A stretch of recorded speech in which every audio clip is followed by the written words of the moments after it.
Hello guys, this is Prachi. Welcome to my channel. And जैसे कि हमारी सीरीज़ चल रही है सुपर जीके क्वेश्चंस की, उसका ये आज पार्ट नंबर 3 होगा, जो कि स्पेशली डिज़ाइन की गई है for super TET point of view. और इसके साथ जहाँ पर भी हिस्ट्री के क्वेश्चंस पूछे जाते हैं, जीएस के क्वेश्चंस पूछे जाते हैं, उन सभी के लिए इक्वली इम्पॉर्टेंट होगी। तो अगर आप तैयारी कर रहे हैं किसी भी एग्ज़ाम की जिसमें जीएस पूछा जाता है, तो आप इन क्वेश्चंस को ज़रूर एक बार देखें। और ये वही इंपॉर्टेंट क्वेश्चंस हैं जो एग्ज़ाम में पूछे जाते हैं, उन्हीं का ये पार्ट नंबर 3 है। और अगर आप इस चैनल पर नए हैं, पहली बार विज़िट कर रहे हैं, तो चैनल को ज़रूर सब्सक्राइब करें। और अगर आपको वीडियो देखने के बाद वीडियो अच्छा लगे तो इसको लाइक ज़रूर करें। आइए स्टार्ट करते हैं। तो पहला क्वेश्चन आज हमारे पास जो है वो है, निम्नलिखित में से ब्रिटिश सरकार का वह गवर्नर जनरल कौन था जिसने भारत में डाक टिकट शुरू किए थे। हु स्टार्टेड डाक टिकट। ठीक है, जो डाक टिकट होते थे वो कौन से गवर्नर जनरल ने ऑफिशियली शुरू किया था। ठीक है, तो आपके पास 4 ऑप्शंस हैं। फर्स्ट ऑप्शन है लॉर्ड डलहौजी, सेकंड है लॉर्ड विलियम बेंटिक, थर्ड है लॉर्ड कैनिंग और फोर्थ है लॉर्ड ऑकलैंड। इनमें से किसने ऑफिशियली डाक टिकट को शुरू किया था। तो आइए आंसर देखते हैं क्या होगा। आंसर होगा option number A, Lord Dalhousie. Lord Dalhousie ने ऑफिशियली डाक टिकट को शुरू किया था। ठीक है, ये आपको ध्यान रखना है। यहाँ पर आपका ऑप्शन नंबर ए करेक्ट होगा। क्लियर है। नेक्स्ट देखते हैं क्या क्वेश्चन है हमारे पास। नेक्स्ट है कि सती प्रथा का अंत करने तथा ठगी को समाप्त करने का श्रेय किसको जाता है। इसमें 2 इम्पॉर्टेंट क्वेश्चंस एक साथ हैं। पहला है कि सती प्रथा का अंत, ठीक है, किसने किया, और दूसरा ठगी को समाप्त, जो उस समय पर ठगी की जाती थी उसको समाप्त किसने किया। इन दोनों का श्रेय एक को ही जाता है और आपको बताना है कि वो किसको जाता है। आपके पास 4 ऑप्शंस हैं। क्लियर है। तो आइए देखते हैं क्या इसका आंसर होगा। तो इसका आंसर होगा ऑप्शन नंबर बी, यानी कि लॉर्ड विलियम बेंटिक। ठीक है, इसके लिए कौन जाने जाते हैं, लॉर्ड विलियम बेंटिक।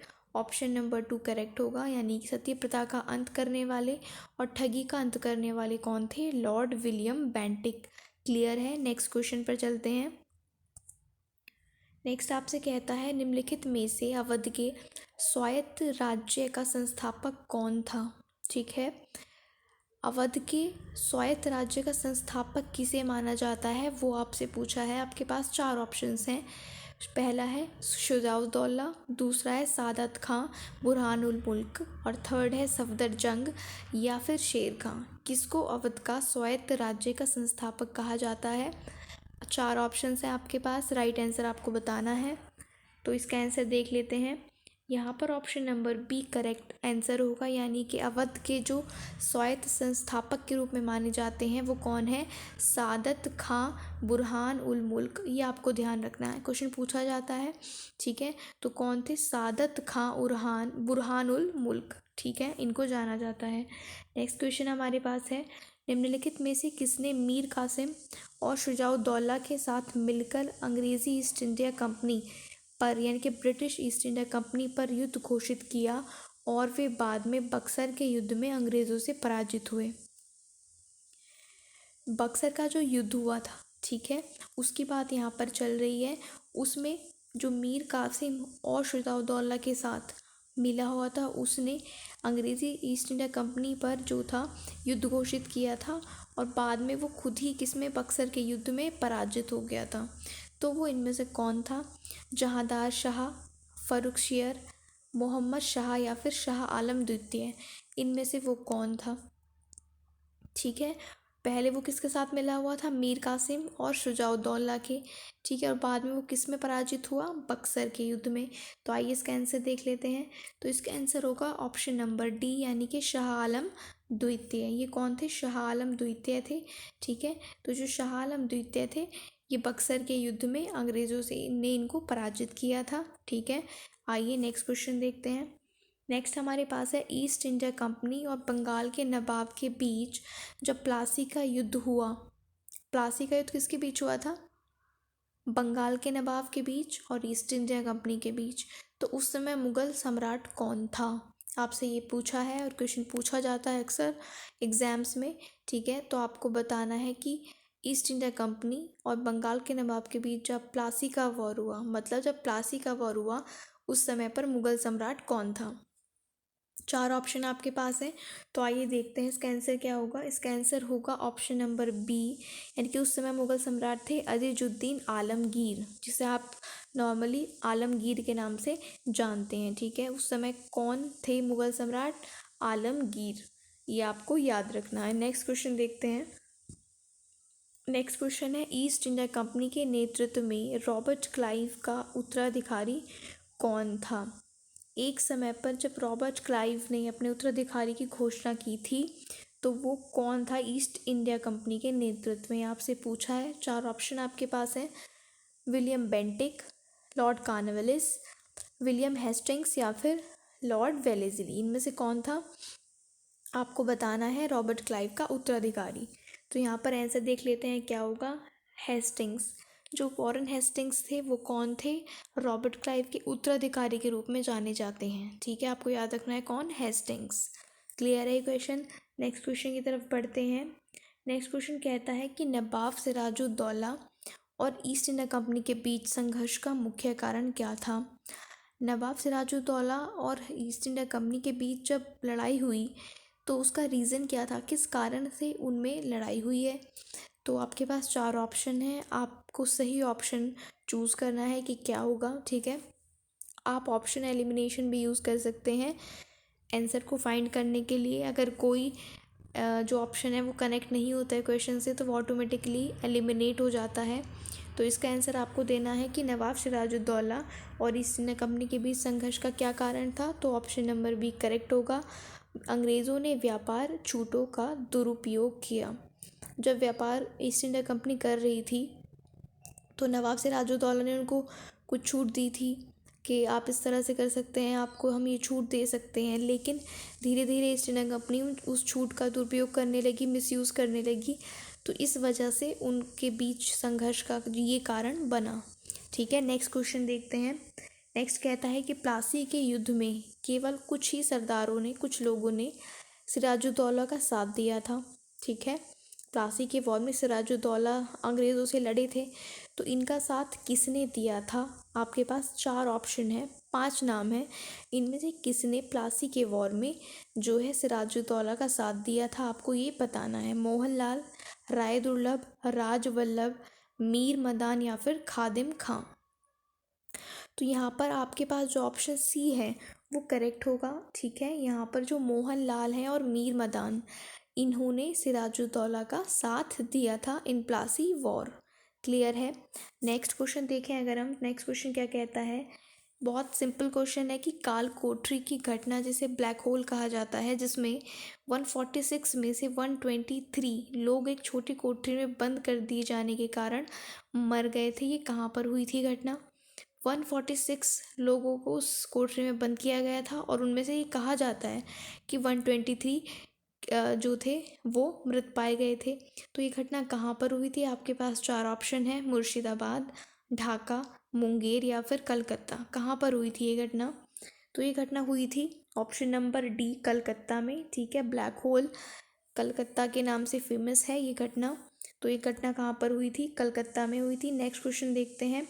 प्लासी के युद्ध के बाद भारत के लिए शाश्वत दुख की काली रात का आरंभ हुआ, एक स्टेटमेंट है। तो ये किस बंगला कवि का कथन है? किस बंगाली जो कवि थे उन्होंने ये बात बोली थी कि प्लासी के युद्ध के बाद भारत के लिए शाश्वत दुख की काली रात का आरंभ हुआ। ये लाइन इसलिए बोली गई थी क्योंकि प्लासी के वॉर से अंग्रेज़ों के लिए भारत में अपना राज फैलाना और आसान होता जा रहा था। तो इस वजह से इन्होंने ये लाइन बोली थी कि अब शाश्वत दुख की काली रात का आरंभ हो चुका है। तो ये लाइन किसकी है?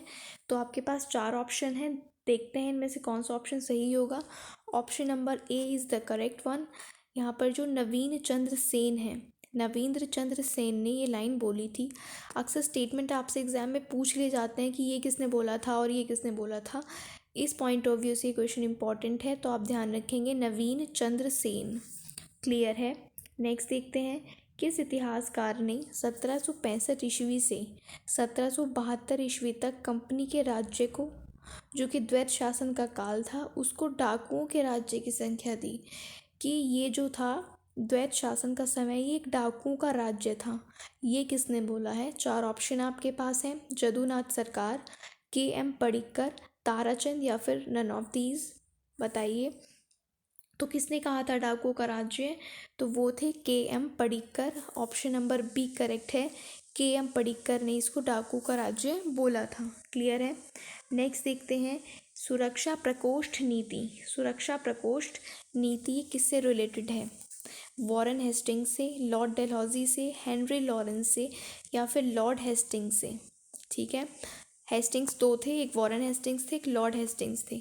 तो 4 ऑप्शन आपके पास हैं और आपको बताना है रिंग फेंस पॉलिसी किससे रिलेटेड है। तो आइए देखते हैं किससे रिलेटेड है। सुरक्षा प्रकोष्ठ नीति रिलेटेड है वॉरेन हेस्टिंग्स से।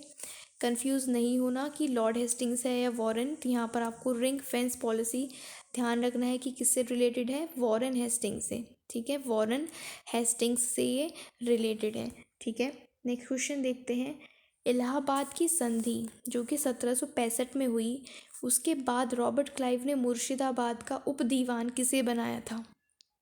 ठीक है, जब इलाहाबाद की संधि हुई 1765 में, उसके बाद रॉबर्ट क्लाइव ने मुर्शिदाबाद का उप दीवान किसे बनाया था? आपके पास 4 ऑप्शन हैं, मोहम्मद रज़ा ख़ान, राजा शिताब राय, राय दुर्लभ या फिर सैयद गुलाम हुसैन। किसे बनाया था बताइए। 4 ऑप्शन है, तो आइए देखते हैं इसका आंसर क्या होगा। मोहम्मद रज़ा ख़ान। तो आपको मुर्शिदाबाद के उप दीवान का नाम याद रखना है जो कि इलाहाबाद की संधि के बाद अपॉइंट हुए थे। उनका क्या नाम है? मोहम्मद रज़ा ख़ान मुर्शिदाबाद। ठीक है, मोहम्मद रज़ा ख़ान। नेक्स्ट क्वेश्चन की तरफ बढ़ते हैं। नेक्स्ट क्वेश्चन क्या कहता है कि निम्नलिखित में से किस भारतीय को रॉबर्ट क्लाइव ने बिहार का नायाब दीवान नियुक्त किया था? अभी मुर्शिदाबाद पूछा है आपसे, इसके बाद किसकी बात कर रहा है? बिहार की। तो बिहार का नायाब दीवान पहली बात को किसने नियुक्त किया था? रॉबर्ट क्लाइव ने। किसको किया था? बिहार का। अब आपको बिहार का बताना है। 4 ऑप्शन आपके पास हैं, तो आइए सही आंसर क्या होगा देखते हैं। तो बिहार का जो नायब दीवान बनाया गया था वो बनाया गया था ऑप्शन नंबर डी, यानी कि राजा शिताब राय को। ऑप्शन नंबर डी यहाँ पर करेक्ट है। तो बिहार से आप किसको याद रखोगे? राजा शिताब राय। ठीक है, नेक्स्ट देखते हैं। नेक्स्ट क्वेश्चन कहता है कि रणजीत सिंह ने सुप्रसिद्ध कोहिनूर हीरा प्राप्त किया था, किससे किया था? ये क्वेश्चन बहुत फेमस क्वेश्चन है और आपको पता होगा। आपके पास 4 ऑप्शन है। बताइए कि रणजीत सिंह ने जो फेमस कोहिनूर डायमंड है वो किससे प्राप्त किया था? शाह शुजा से, जमा शाह से, दोस्त मोहम्मद से या फिर शेर अली से। तो आइए इसका राइट आंसर देखते हैं। ऑप्शन नंबर ए यहाँ पर आपका सही आंसर होगा। रणजीत सिंह ने जो कोहिनूर हीरा प्राप्त किया था वो किससे किया था? शाह शुजा से। ठीक है, शाह शुजा से रणजीत सिंह ने सुप्रसिद्ध कोहिनूर हीरा प्राप्त किया था। ठीक है गाइस, तो ये आज के क्वेश्चंस थे। Thank you for watching the video. और अगर आपको वीडियो अच्छी लगी है तो कमेंट करके ज़रूर बताएं, और अगर वीडियो अच्छी लगी है तो लाइक ज़रूर करें और कमेंट भी करें। और अगर चैनल आपने सब्सक्राइब नहीं किया है तो चैनल को सब्सक्राइब ज़रूर करें। इसी तरह से हमारी और वीडियोस जो सुपर जीके सीरीज़ है उसमें आने वाली हैं, तो आप चैनल के साथ बने रहें और अपने फ्रेंड्स के साथ ये वीडियो शेयर करें। Thank you.